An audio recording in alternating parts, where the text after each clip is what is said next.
Chapter 6. A New Chapter with New Things. In a beautiful house in Frankfort lived a sick child by the name of Clara Seisemann. She was sitting in a comfortable rolling chair, which could be pushed from room to room. Clara spent most of her time in the study, where long rows of bookcases lined the walls. This room was used as a living room, and here she was also given her lessons. Clara had a pale, thin face, with soft blue eyes, which at that moment were watching the clock impatiently. At last she said, "Oh, Miss Rottenmeier, isn't it time yet?" The lady so addressed was the housekeeper, who had lived with Clara since Mrs. Seisemann's death. Miss Rottenmeier wore a peculiar uniform with a long cape, and a high cap on her head. Clara's father, who was away from home a great deal, left the entire management of the house to this lady, on the condition that his daughter's wishes should always be considered. While Clara was waiting, Dada had arrived at the front door with Heidi. She was asking the coachman who had brought her if she could go upstairs. "That's not my business.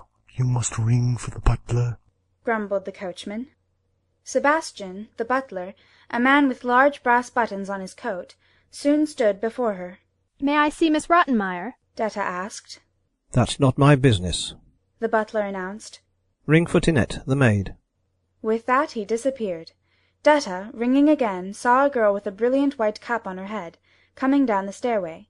The maid stopped half-way down, and asked scornfully, "What do you want?" Detta repeated her wish again.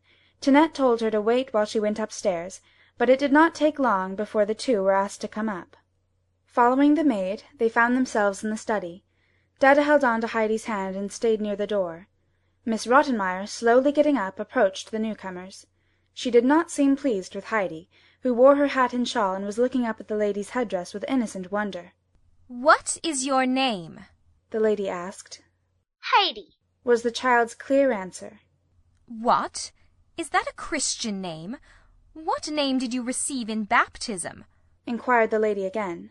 "I don't remember that any more," the child replied. "What an answer! What does that mean?" said the housekeeper, shaking her head. "Is the child ignorant or pert, Miss Data?" "I shall speak for the child, if I may, madam," Detta said, after giving Heidi a little blow for her unbecoming answer.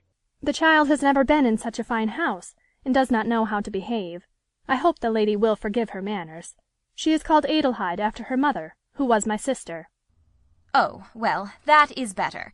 But, Miss Data, the child seems peculiar for her age. I thought I told you that Miss Clara's companion would have to be 12 years old, like her, to be able to share her studies. How old is Adelheid?" "I am sorry, but I am afraid she is somewhat younger than I thought. I think she is about 10 years old." "Grandfather said that I was 8 years old," said Heidi now. Detta gave her another blow, but as the child had no idea why, she did not get embarrassed. "What? Only 8 years old?" Miss Rottenmeier exclaimed indignantly. "How can we get along? What have you learned? What books have you studied?" "None," said Heidi. "But how did you learn to read?" "I can't read and Peter can't do it either," Heidi retorted. "For mercy's sake, you cannot read?" cried the lady in her surprise. "How is it possible? What else have you studied?" "Nothing," replied Heidi truthfully. "Miss Data, how could you bring this child?" said the housekeeper when she was more composed. Detta, however, was not easily intimidated, and said, "I am sorry, but I thought this child would suit you. She is small, but older children are often spoilt, and not like her. I must go now, for my mistress is waiting. As soon as I can, I'll come to see how the child is getting along." With a bow she was outside, and with a few quick steps hurried downstairs. Miss Rottenmeier followed her and tried to call her back, for she wanted to ask Detta a number of questions. Heidi was still standing on the same spot. Clara had watched the scene, and called the child now to come to her. Heidi approached the rolling chair. "Do you want to be called Heidi or Adelheid?" asked Clara. "My name is Heidi and nothing else," was the child's answer. "I'll call you Heidi then, for I like it very much," said Clara. "I've never heard the name before. What curly hair you have! Was it always like that?" "I think so." "Did you like to come to Frankfort?" asked Clara again. "Oh, no, but then I am going home again tomorrow, and shall bring grandmother some soft white rolls," Heidi explained. "What a curious child you are," said Clara. "You've only come to Frankfort to stay with me. Don't you know that?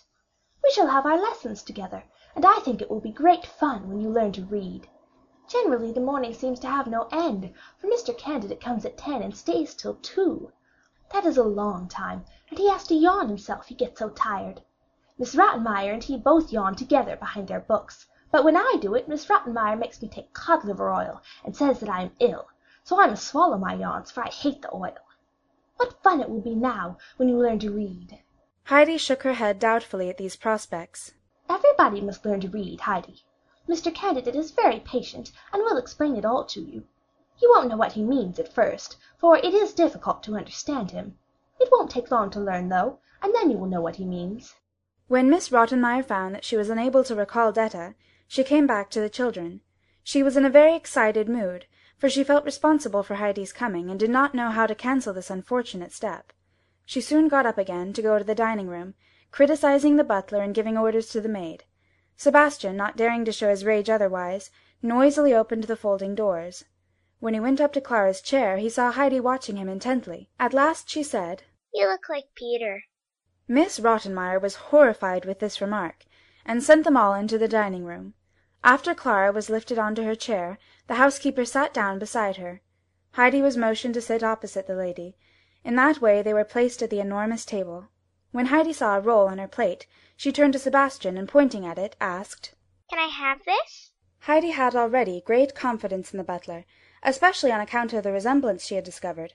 The butler nodded, and when he saw Heidi put the bread into her pocket, could hardly keep from laughing. He came to Heidi now with a dish of small baked fish. For a long time the child did not move. Then, turning her eyes to the butler, she said, "Must I eat that?" Sebastian nodded, but another pause ensued. "Why don't you give it to me?" the child quietly asked, looking at her plate. The butler, hardly able to keep his countenance, was told to place the dish on the table and leave the room. When he was gone, Miss Rottenmeier explained to Heidi, with many sighs, how to help herself at table. She also told her to never speak to Sebastian unless it was important. After that the child was told how to accost the servants and the governess. When the question came up of how to call Clara, the older girl said, "Of course you shall call me Clara." A great many rules followed now, about behaviour at all times, about the shutting of doors, and about going to bed, and 100 other things. Poor Heidi's eyes were closing, for she had risen at 5 that morning, and leaning against her chair she fell asleep. When Miss Rottenmeier had finished instructions, she said, "I hope you will remember everything, Adelheid. Did you understand me?" "Heidi went to sleep a long time ago," said Clara, highly amused. "It is atrocious what I have to bear with this child," exclaimed Miss Rottenmeier, ringing the bell with all her might. When the 2 servants arrived, they were hardly able to rouse Heidi enough to show her to her bedroom. End of chapter 6.